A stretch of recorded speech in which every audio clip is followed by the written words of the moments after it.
Helcke again, specialist in pregnancy and postnatal fitness. Today I have something for all you new mums, something really useful in those early days post-pregnancy. It's all about checking for abdominal separation, which tends to be down this area here.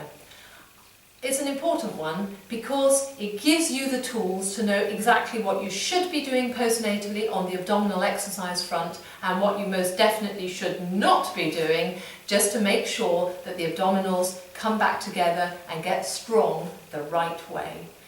Well, between 60 and 70% of you will have had an abdominal separation, and we need to let that come back together again. You might have noticed this during pregnancy if your abdominals peaked upwards when you were lying in the bath and then got out of the bath, and they would sort of poke upwards in a funny shape. Some of you won't have noticed that. Either way, it's a good idea to check to see if the abdominals are separated postnatally and to what extent. Here, I'm going to show you exactly how to do it. I need you to lie on your back first. I would take it onto your side rather than doing a reverse sit-up. So lying on your side and rolling over. Now, a word of caution, if you've had a cesarean, then I want you to ditch this and do it a whole lot later. I'd like you to come back to checking the abdominals once everything has healed up nicely, you haven't got any more pain, and there isn't any numbness either. Otherwise you're poking around in a very delicate area. So basically, you need to check above the belly button and below the belly button and get a reading from both.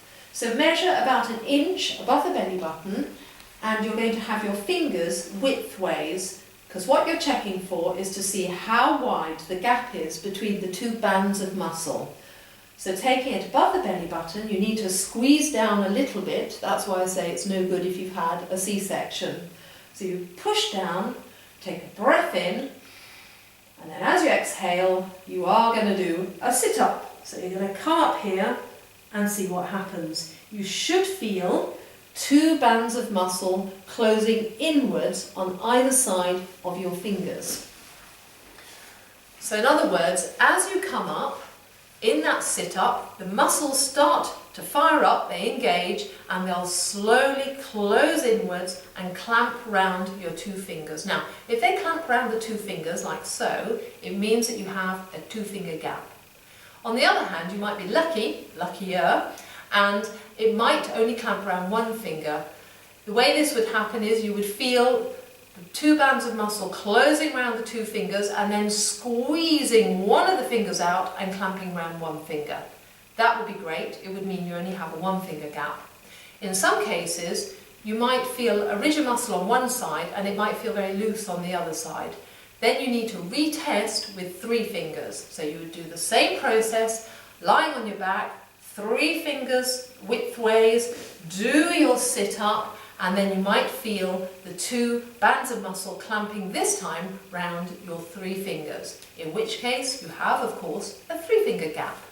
So in this way you will then be able to ascertain what you should be doing and what you shouldn't be doing on the postnatal exercise front. Now, the one thing you should not be doing if you have got a significant gap, and by significant I mean that it is 2 fingers or more, and that between those 2 fingers that feels very sort of squishy and soft and not strong. So you also need to feel the tone of the deep muscle between those 2 ridges.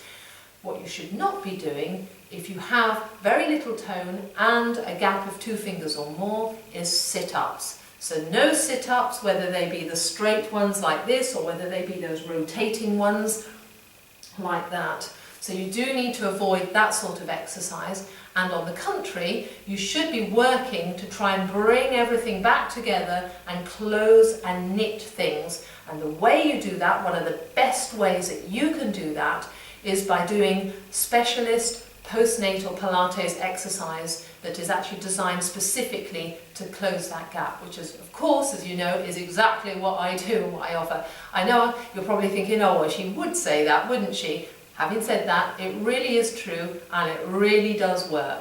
Do things the right way and you will get the results you want.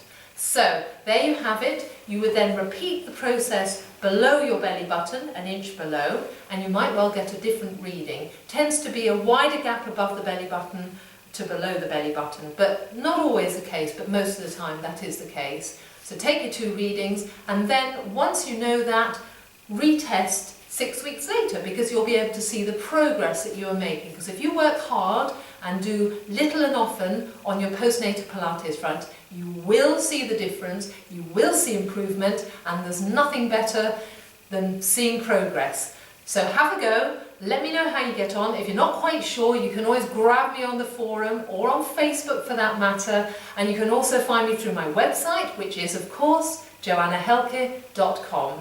Take care, good luck with it, and see you soon. Bye bye now.